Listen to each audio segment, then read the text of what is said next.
देखिए बच्चों, बोर्ड पर आप एक चित्र देख रहे हो वृत्ताकार, और इस वृत्ताकार आकृति को हम क्या बोलते हैं?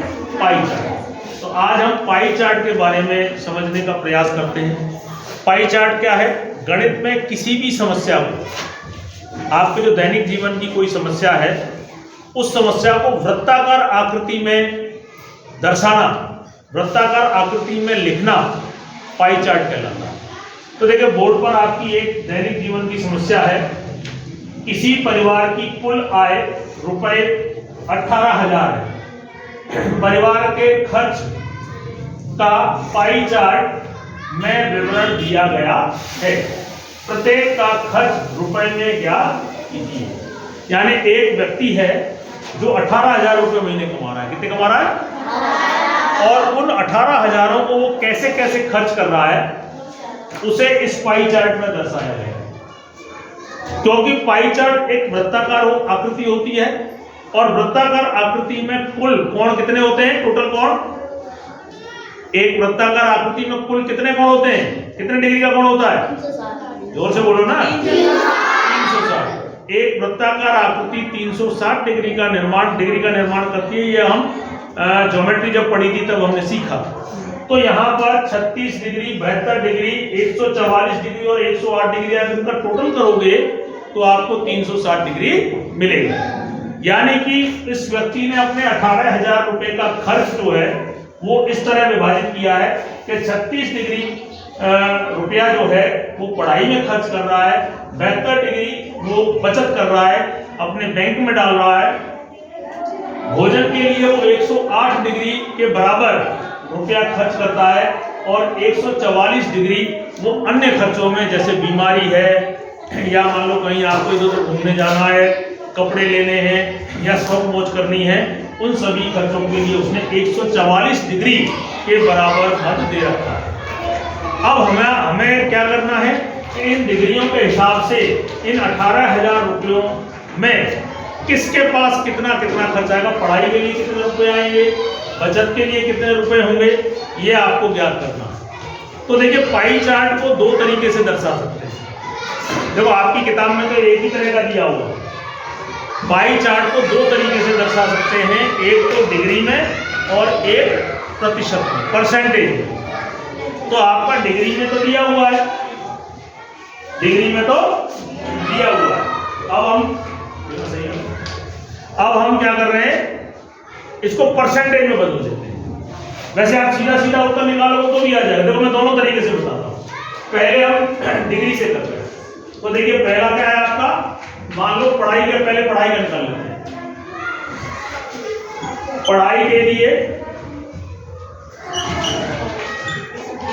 रुपए, तो हमारा सूत्र क्या है? जितना डिग्री है, पढ़ाई के लिए कितना डिग्री दे रखा है? 36 डिग्री, और बटे में टोटल ये पूरा वृत्त कितने डिग्री का होता है?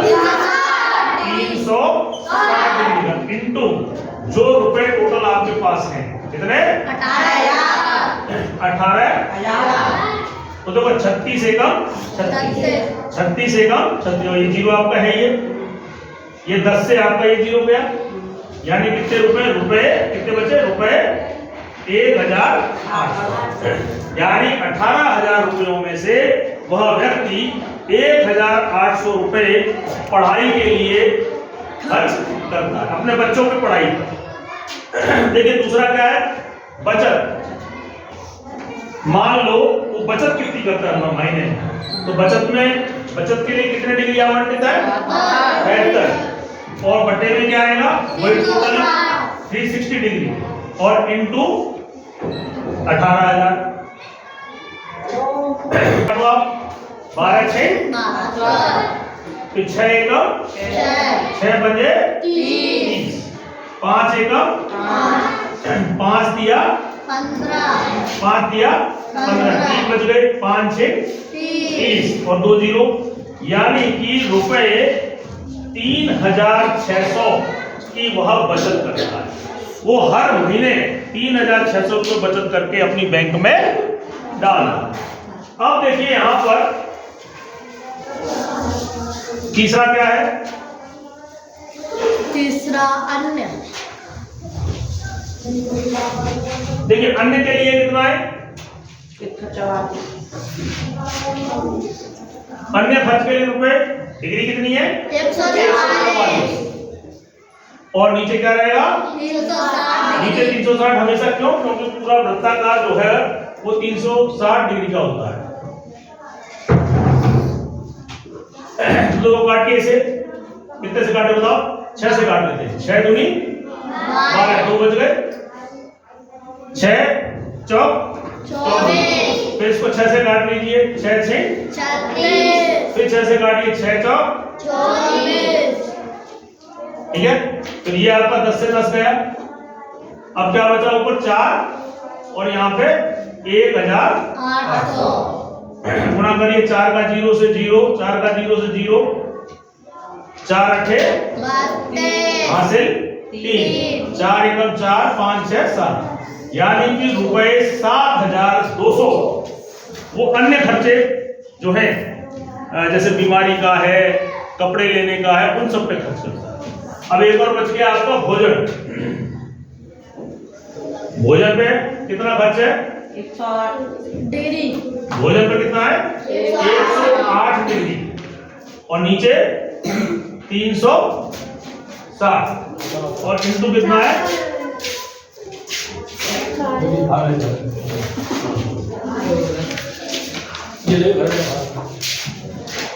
चलो इधर ध्यान दो। ये किसका आपका जी आया तुम्हारा भोजन का। भोजन का। देखो इसे काटिए, 6 से काटिए, 6 6 36, इसको काटिए, 6 का 6 4 बच गया, 48 हो गया, 6 अट्ठे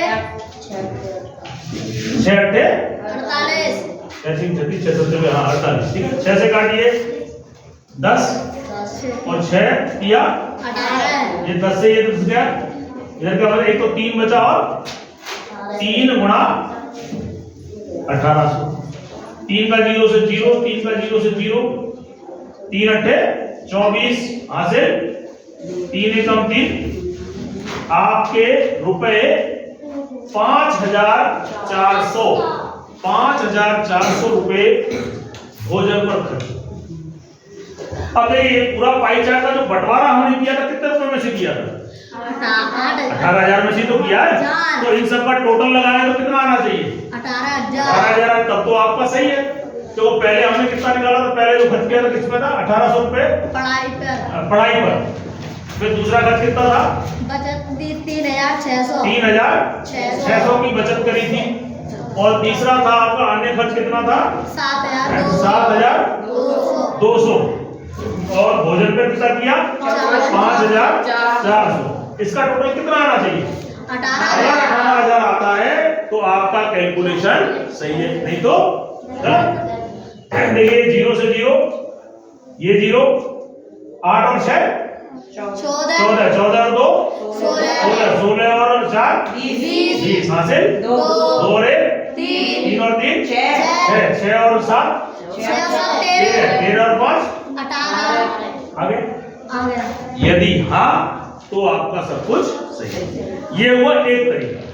अब देखिए इस सवाल को आप दूसरे तरीके से भी कर सकते हैं। दूसरा तरीका क्या है कि ये जो डिग्री है, इन डिग्रियों को हम परसेंटेज में बदल लेते हैं। तो देखिए डिग्री का मतलब तुम्हें क्या होता है, वृत्ताकार कितने डिग्री का होता है, और प्रतिशत में अधिक से अधिक कितना होता है 100। अधिक से अधिक नहीं, फिक्स। प्रतिशत कितने पे काउंट होती है 100 पर। डिग्री कितने पे काउंट होती है पाई चार्ट में 360 डिग्री पे। प्रतिशत किस पे काउंट होता है 100, एग्जैक्ट 100 पर ही होता है, न कम न ज्यादा, ठीक है। प्रतिशत पे हमेशा 100 से तुलना की जाती है। तो देखो जैसे पहला था हमारा क्या था, पढ़ाई था ना, पढ़ाई। अब मैं प्रतिशत में निकाल रहा हूं, कितने में प्रतिशत, तो 36 डिग्री, नीचे कितना आएगा 360 प्रतिशत। प्रतिशत कितने में होता है 100 पे, तो यहाँ कितने से गुणा करोगे आप 100 से ना। पहले कितने से गुणा किया था 18,000 से, इस बार 18,000। अभी तो मैं प्रतिशत निकाल रहा हूं, तो यहाँ पर 36 से कम 36 से कम, ये आपका 0 से 10 गया, यानी कितना आया 10%। यानी ये 36 डिग्री जो लिखा हुआ है इसे आप 10% लिख सकते हो। और अगर इसका फिर आगे निकालेंगे हम तो परसेंट कितना आ गया 10%। कितने पे काउंट होता है टोटल 100 पर और गुणा 18,000। तो देखिए एक जीरो से गया, एक जीरो, दूसरा जीरो, इससे क्या बचा 10 गुणा 180। तो देखो पहले कितना आया था,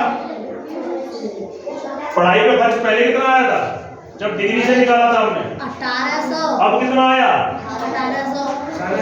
अब भी 1800 से ही आया ना।